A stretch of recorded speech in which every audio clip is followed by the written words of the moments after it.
അങ്ങനെ ISL play ഓഫിലെ രണ്ടാമത്തെ മത്സരവും അങ്ങനെ അവസാനിച്ചിരിക്കുന്നു. ഇപ്പോൾ ഇനി സെമി ഫൈനൽ മത്സരമാണ് നടക്കാനുള്ളത്. ഇപ്പോൾ സെമി ഫൈനൽ മത്സരത്തിൻ്റെ മത്സരക്രമവും ആയിക്കഴിഞ്ഞു. ഇന്നത്തെ മത്സരത്തിൽ FC ഗോവയും അതുപോലെ തന്നെ ചെന്നൈയിൻ FCയുമാണ് ഏറ്റുമുട്ടിയിട്ടുണ്ടായിരുന്നത്. ചെന്നൈയിൻ FCയെ 2-1 പരാജയപ്പെടുത്തിയിരിക്കുകയാണ് FC ഗോവ.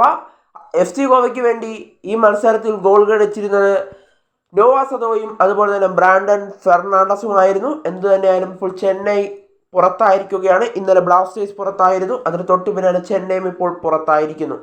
FC ഗോവ ഇനി 24-ാം തീയതിയാണ് സെമി ഫൈനൽ മത്സരം കളിക്കേണ്ടത്. അതും കരുത്തരായ മുംബൈ സിറ്റിക്കെതിരെ FC ഗോവയുടെ പ്രകടനം എങ്ങനെയായിരിക്കും നമുക്ക് കണ്ടു തന്നെ അറിയാം.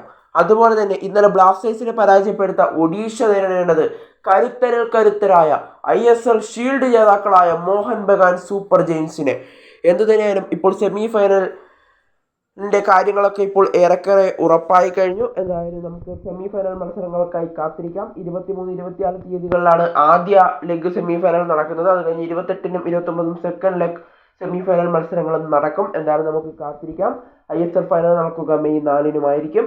എന്തായാലും കേരള ബ്ലാസ്റ്റേഴ്സ് പുറത്തായതോടുകൂടി കേരള ബ്ലാസ്റ്റേഴ്സ് ആരാധകർക്ക് ഇപ്പോൾ നല്ല വിഷമത്തിലാണ്. എന്തായാലും പുതിയ പ്രതീക്ഷകളോടുകൂടി കേരള ബ്ലാസ്റ്റേഴ്സ് അടുത്ത സീസണിൽ ശക്തമായി തന്നെ തിരികെ വരും. എന്തായാലും ഇപ്പോൾ FC ഗോവ സെമിയിലേക്ക് കടന്നിട്ടുണ്ട്. ചെന്നൈയിൻ FC പുറത്തായിട്ടുമുണ്ട്.